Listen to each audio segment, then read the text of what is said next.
հետո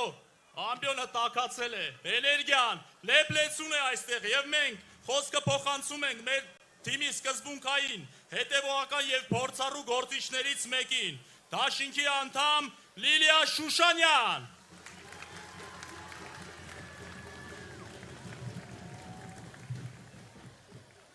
Սիրելի աբովյանցիներ, Կոտայք աշխարհի սիրելի ժողովուրդ,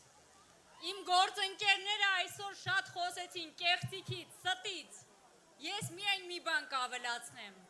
մի ամբողջ ժողովուրդ դու կարող ես խաբել մի որոշ ժամանակ,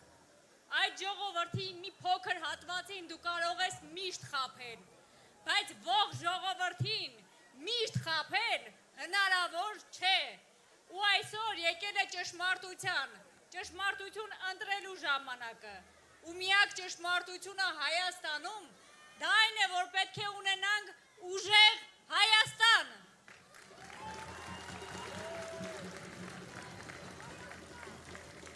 Սիրելիներս,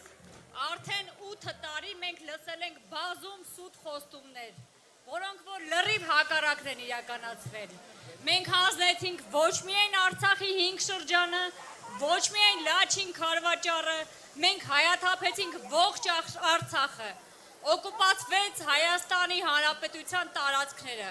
խմբագրեցինք պատմության դասագրքերը, ու այդքանից հետո ամեն անգամ մեզ նոր սուտ են մատուցում, որի արդյունքում մեր կորուստները ավելի անդառնալի են լինում ու ավելի մեծ։ Հիմա էլ եկել են թե բա խաղաղություն ենք ձեզ բերել։ Հարգելի պարոնայք, դուք խաղաղություն չեք կարող բերել, դուք ամենաշատը կարող եք պարտությունների շքերթ բերել, իսկ այդքանից հետո 3 անում եք զինվորական շքերթ, հերթական սուտը։ Սիրելիներս, այդ զինվորական շքերթը ինձ ստիպեց մի շարք հայտարարություններ հետ գնալ եւ նայել։ Եվ գիտեք ամենասարսուռը որն է։ Պատերազմի ամենաթեժ պահին, 20 թվականի հոկտեմբերի 5-ին, մեր երկիրը ղեկավարողը առցանց հայտարարություն է անում ողջ ժողովրդին եւ ասում, որ 1 տարվա զորացրված զինվորներին հնարավոր չէ կանչել պատերազմի, զորակոչել, օրենքը թույլ չի տալիս։ Եվ երեկվա ուղղակի մի պարզ ստուգման արդյունքում գիտեք ինչ հայտնաբերվեց, որ այդ օրենքը այդպես չէ։ Այսինքն մեզ ղեկավարում է մի մարդ,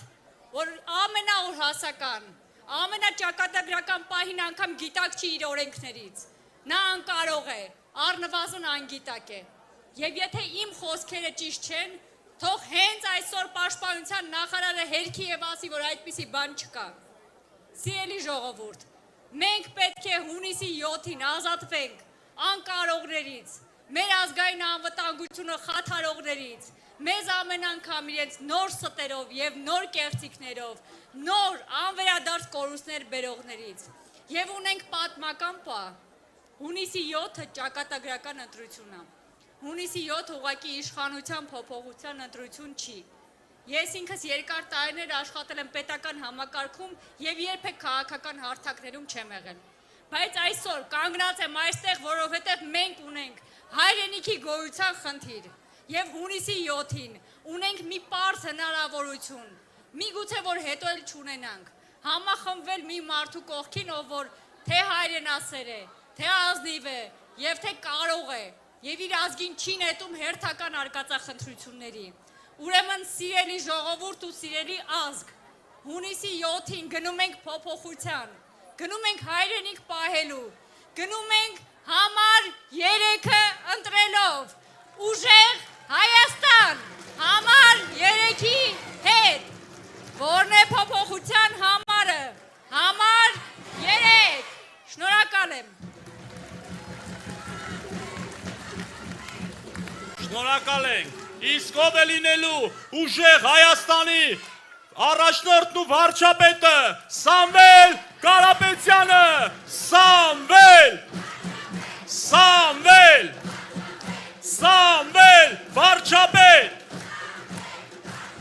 Այո, սիրելի աբովյանցիներ ջան, խոսքը փոխանցում ենք քաղաքական